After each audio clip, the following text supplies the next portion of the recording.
tercatat sebanyak 2092 penyandang hemofila. Padahal sesuai dengan jumlah penduduk Indonesia yaitu sekitar 250 juta, seharusnya secara statistik internasional terdapat sekitar 20.000 sampai 25 penyandang hemofilia ya, yang ada di Indonesia. Hal ini berarti baru sekitar 10% pasien terdiagnosis atau terdeteksi dan mendapat pengobatan. Yang lainnya kita tidak tahu entah kemana. Mungkin karena misalnya saja disunat, disirkumsisi, dicabut gigi, mereka perdarahan tidak berhenti dan akhirnya meninggal, tapi tanpa ada berita apa-apa. Ya. Nah, kenapa hal ini bisa terjadi? Mungkin karena begitu banyak penduduk Indonesia dan tersebar di pulau-pulau yang begitu banyak, ya. Sehingga di mana-mana fasilitas kesehatan itu juga belum bisa memadai, sehingga mereka kadang-kadang kalau dapat diketahui dan dapat ditransportasikan dirujuk ke rumah sakit yang lebih besar. Kemudian juga di samping itu kesadaran masyarakat, dan tidak hanya masyarakat, kadang-kadang juga petugas kesehatan ya yang di pelosok itu kurang tanggap atas masalah seperti ini. Nah, ini terutama kenapa kita masih sedikit, karena fasilitas untuk mendeteksi atau mendiagnosis penyakit ini masih sulit karena memang biayanya sangat besar. Nah, namun demikian kami tetap akan berusaha dengan bantuan pemerintah tentunya untuk mencoba terus mencari berapa banyak penyandang hemofila yang ada di Indonesia ini. Mengenai pengobatan hemofila ini dari dulu sampai sekarang sudah banyak sekali kemajuan. Pada waktu saya masih sekolah, dulu pengobatannya hari dari produk plasma yang kita sebut plasma beku segar atau fresh frozen plasma ataupun cryoprecipitat. Biasanya cryoprecipitat untuk hemofila. Maaf, tambahan, hemofila itu tidak hanya satu tapi ada dua, yaitu A sama B.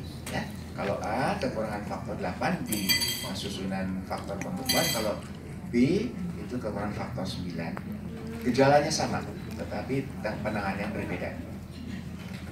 Nah, dengan waktu itu pengobatan masih didukung oleh ASKES, asuransi kesehatan, yang biasanya terbatas pada pegawai negeri sipil. Ya. Nah, sekarang ini pemerintah sedang membuka jalan melalui jaminan kesehatan nasional ataupun yang sekarang kita kenal sebagai BPJS. Ya. Sehingga penyandang hemofila di Indonesia saat ini telah dapat memperoleh pengobatan faktor pembekuan yang khusus, ya, tidak lagi produk plasma tadi yang namun jumlahnya masih terbatas dan terus terang belum memadai. Ya. Nah, ini kenapa demikian? Karena harga obatnya itu sangat mahal. Ya. Dan kalau kita tidak menangani dengan sebaik-baiknya, maka terjadi kerusakan-kerusakan yang kemungkinan tidak bisa kita kembalikan. Misalnya yang paling sering adalah sendi. Ya. Maka mungkin di antara teman-teman kita ini yang sudah lama, kalau jalan mungkin agak sedikit terganggu karena masalah di sendi yang mungkin sudah tidak bisa kita perbaiki. Ya. Satu hal yang perlu kita perhatikan adalah apabila terjadi mungkin kecelakaan, mungkin tanpa kecelakaan, perdarahan di otak. Nah, perdarahan di otak ini merupakan tindakan yang sangat komprehensif, yaitu nomor satu harus memberikan faktor pembekuan, tetapi kemudian juga harus buka kepala sehingga bekuan-bekuan harus diangkat semuanya. Ya. Tapi pengobatan ini tidak begitu saja. Ternyata ada penyulitnya. Misalnya begini, kalau seorang penyandang hemofila kita mengalami perdarahan, ya, kemudian kita berikan pengobatan, kok dengan dosis yang cukup dan pengobatan yang sesuai, kok nggak mau berhenti perdarahannya, misalnya bengkaknya. Nah, harus hati-hati bahwa kemungkinan besar penyandang tersebut sudah memproduksi atau sudah timbul yang disebut inhibitor. Inhibitor itu dari istilahnya kan menghalangi. Jadi mungkin timbul suatu protein yang melawan faktor 8 yang kita masukkan. Sehingga faktor 8 atau faktor pembekuan yang kita masukkan itu dimusnahkan dan dinetralisir sehingga tidak bekerja dengan baik. Ini yang merupakan penyulit yang sangat berat. Oleh karena apa? Karena pengobatannya memerlukan tindakan yang khusus dan lebih mahal lagi. Mungkin bisa 2-3 kali lipat dari pengobatan yang biasa. Ya.